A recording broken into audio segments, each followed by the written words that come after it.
Bonjour, c'est Fabien. Dans cette vidéo, je vais vous montrer comment créer un formulaire pour capturer des emails avec GetResponse.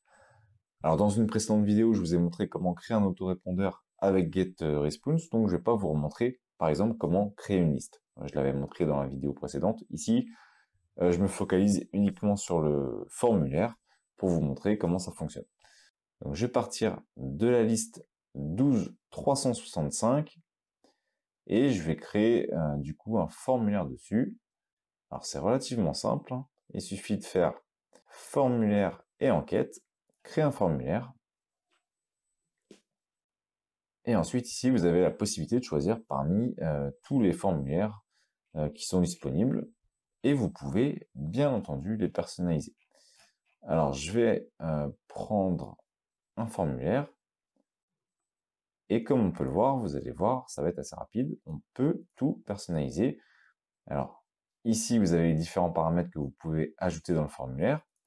Ici, vous allez pouvoir supprimer au fur et à mesure ce qui ne vous intéresse pas. Par exemple, là, on a une image en fond. Si je veux, je vais dans Style. Et en fond, je peux enlever cette fameuse image. Je peux changer la couleur. Je vais me mettre en noir. Je peux changer la taille également. Alors, je vais baisser le formulaire. Voilà. Je peux changer la couleur du bouton. Il me suffit de retourner dans Style. Ça va être ici. Je vais mettre le bouton en noir. Je vais lui ajouter un contour qui va être en blanc pour qu'il ressorte un peu. La couleur des champs, ça va être en blanc. Et on va mettre par exemple, inscrivez-vous. Hop. On peut modifier bien entendu la police d'écriture. Ici, on peut modifier les différents éléments. Alors, on va mettre en blanc. Et on va changer le caractère.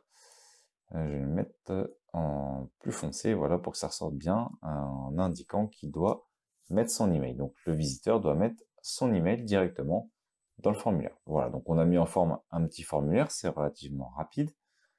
Maintenant, il faut le raccorder à partir des paramètres qui se trouvent ici sur une des listes. Je vais donc laisser la liste 12365, c'est la liste par défaut qui avait été créée par l'outil.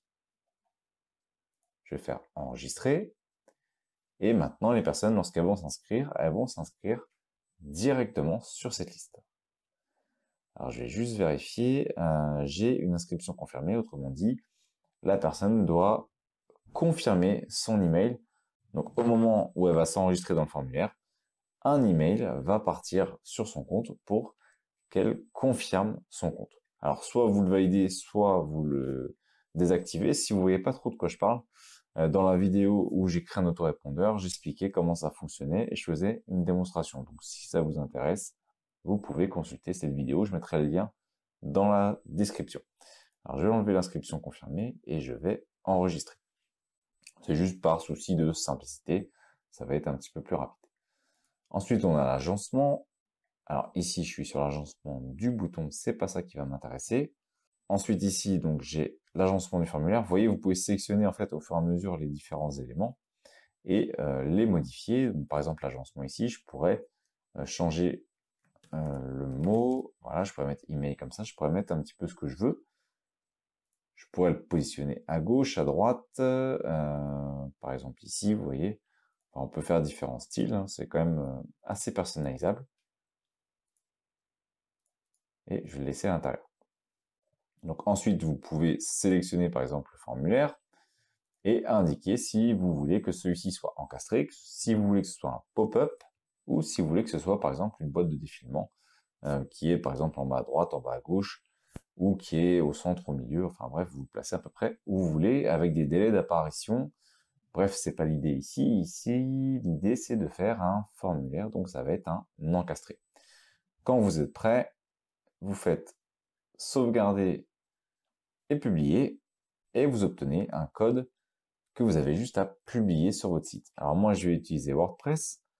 Donc, je suis sur un site WordPress, je vais faire page, ajouter. Et donc, c'est un formulaire, par exemple, que je pourrais mettre dans une page. Donc, je vais appeler une page formulaire. Alors, faites attention de bien être en texte. et pas en visuel, donc texte, pour copier le code que vous venez de récupérer. Ensuite, on peut faire aperçu. Et comme on peut le voir, on a le formulaire qui va apparaître. Lorsque quelqu'un va vouloir s'inscrire, il a juste à renseigner son email. Bon, alors là, j'ai pas foncé la couleur, du coup, on voit pas très bien. Donc, on aurait pu foncer la couleur également dans les paramètres lorsque la personne renseigne son email. Ensuite, la personne clique sur inscrivez-vous. On aurait pu rajouter du texte au-dessus également. Voilà, il y a pas mal de personnalisation qu'on peut faire. Et ensuite, on peut vérifier que cette personne est désormais inscrite grâce à mon formulaire, donc grâce au fait qu'il soit inscrit sur le formulaire. Vous voyez, maintenant, j'ai bien une personne quand j'en avais 0 tout à l'heure. Elle est bien ici. Donc voilà comment on peut créer très facilement un formulaire avec GetRedSpoons et ensuite l'intégrer sur son site relativement rapidement. Cette vidéo est terminée. Merci d'avoir suivi. Abonnez-vous à la chaîne pour découvrir les prochaines vidéos. Quant à moi, je vous dis à bientôt.